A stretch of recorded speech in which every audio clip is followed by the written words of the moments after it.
मैं ये कहना चाहता हूं, जब मस्जिदों से चिल्लाने की आवाज आएगी तो हम वहां उन्हीं के सामने, जामा मस्जिद के सामने हम लोग भी कल जो है पूरी ताकत के साथ हनुमान चालीसा करेंगे और पूरी राष्ट्रीय कार्यकारिणी पूरी टीम हिंदू रक्षा दल की उत्तराखंड टीम के साथ है।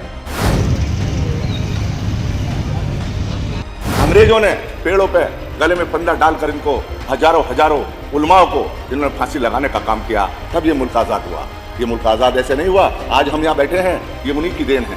और मुसलमानों को गद्दार कहते हैं। ये मुसलमानों का इस मिट्टी में खून शामिल, किसी के बाप का हिंदुस्तान थोड़ी है। दोस्तों, उत्तर प्रदेश के विधानसभा में इन दिनों जो टशन देखने को मिल रही है वो काफी दिलचस्प है। सपा के विधायक रफीक अंसारी ने कल योगी आदित्यनाथ और पूरे भारतीय जनता पार्टी पर जो दलीलें कसी हैं, जो बातें उन्होंने कही हैं, वो आपको सुनाऊंगा मैं। काफी तथ्यपूर्ण बात है और बड़ा हमला जो है वो भारतीय जनता पार्टी पर माना जा रहा है। इसके अलावा दोस्तों, मतलब इस देश में एक से एक बढ़कर पागल हैं। पागल हम क्यों कह रहे हैं, एक खबर आपको हम बताएंगे, जहां एक स्कूल में बच्चे को, जो छात्र है, जो पढ़ने वाला बच्चा है, उसे सजा मिलती है कि वो मुर्गा बनेगा। मुर्गा वो बन भी जाता है।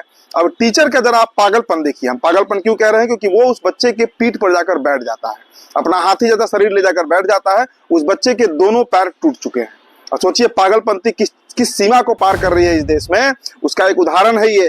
और आपको ये खबर हम बताएंगे दोस्तों। इसके अलावा उत्तराखंड का एक हिंदू दल है जो खुले तौर से वीडियो वायरल करके ये चेतावनी दे रहा है कि अगर मस्जिद मदरसों से लाउड स्पीकर नहीं हटाया गया, नहीं बंद किया गया, तो जो हश्र होगा, जो अंजाम होगा इसका, वो शायद इस देश में पहले कभी नहीं हुआ होगा। वो वीडियो भी आपको हम दिखाएंगे, वो चेतावनी आपको हम सुनाएंगे दोस्तों।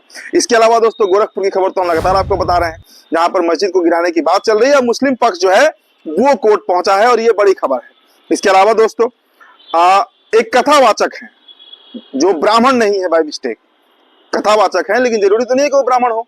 अब वो पटेल समाज से आती हैं, तो उनको कथा करने से रोक दिया गया है। मतलब इस देश में अब्दुल के बाद नंबर जो है वो इन्हीं पिछड़ों समाज के लोगों का है, इन्हीं दलित समाज के लोगों का है। ये खबर भी आपको हम बताएंगे दोस्तों। आप सभी का हम स्वागत करते हैं द लाइव टीवी में।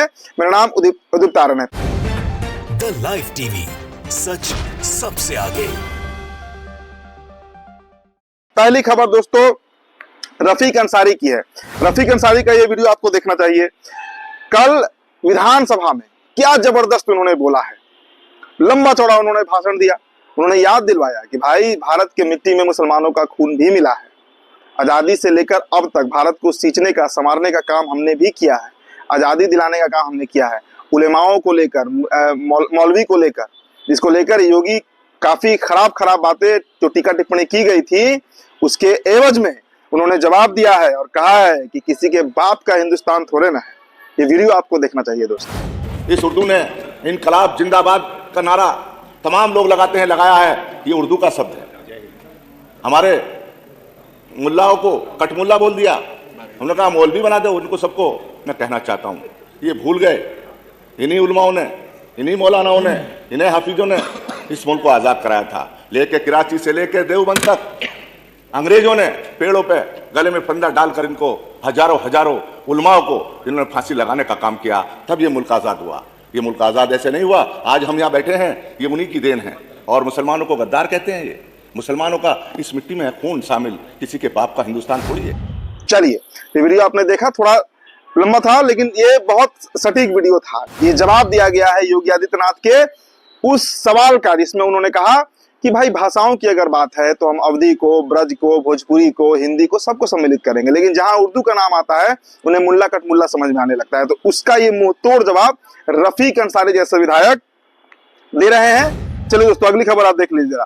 देश को मतलब पागलखाना बना दिया गया है। पागलखाना हम क्यों कह रहे हैं, हमने वो बताया आपको अपने ओपनिंग रिमार्क में कि एक शिक्षक कितना पागल हो सकता है। देखिए, ललन टॉप की ये खबर है। छात्र को मुर्गा बनाकर उस पर बैठ गया टीचर, बच्चे की पैर टूट गई, जाति सूचक गालियां भी दी गई हैं।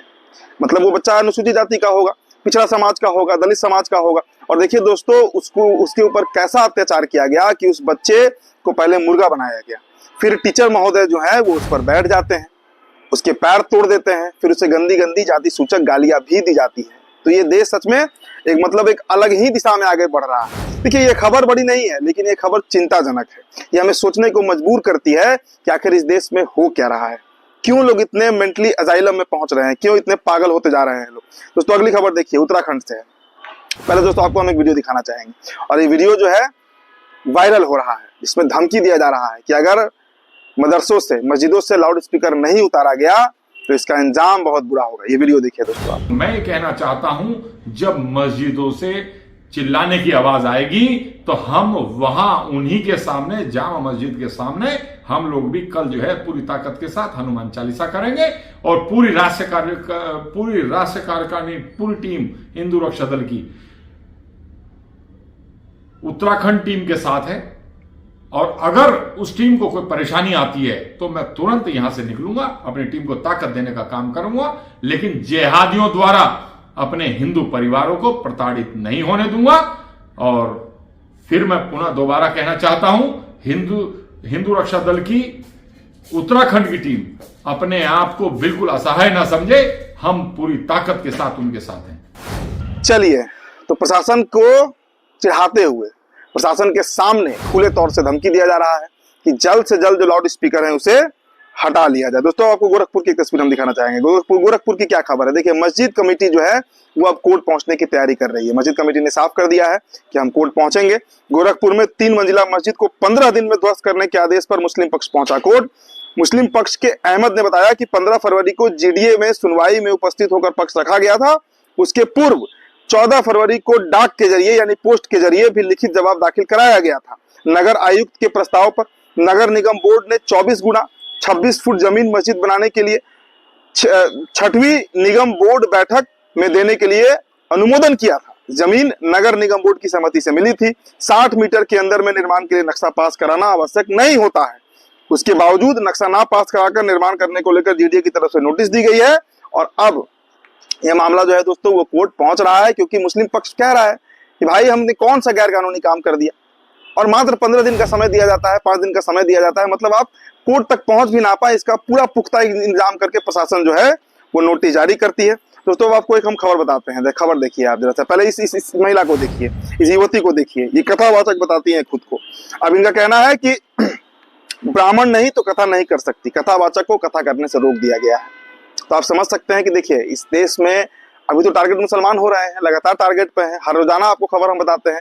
लेकिन दोस्तों जब मुसलमानों से मामला हटेगा तो आप देखिएगा इस देश का जो दलित तबका है, जो पिछड़ा तबका है, जो अनुसूचित जाति है, अनुसूचित जनजाति है, वो लोग रडार पर आएंगे। और इसका देखिए, इसका बार बार सिम्टम्स जो है, इसके लक्षण दिखते हैं। अब ये लड़की जो है, इनका नाम देविका पटेल है, क्योंकि पटेल समाज से आती है, कुर्मी समाज से आती है, पिछड़ा वर्ग है, ओबीसी वर्ग है। तो भाई कुर्मी कैसे कथावाचक बन सकता है? कितना भी ज्ञान वो अर्जित कर ले, ज्ञान का कॉपीराइट तो 2-4 जातियों के पास ही है, 2-4 जातियों के पास ही है ना कॉपीराइट ज्ञान का, जो सिर्फ ज्ञान पर बोल सकते हैं, टीका टिप्पणी कर सकते हैं, धर्म पर शास्त्रार्थ कर सकते हैं। इसके अलावा अगर कोई भी दूसरा व्यक्ति किसी भी अन्य जाति धर्म से आएगा तो वो इस पर नहीं कर सकता है। तो देविका पटेल की ये खबर आपने देखी दोस्तों। चलिए अब दोस्तों आपको हम अगली खबर दिखाते हैं। देखिए जरा सा, ये जरा सा पहले आप तस्वीर देखिए।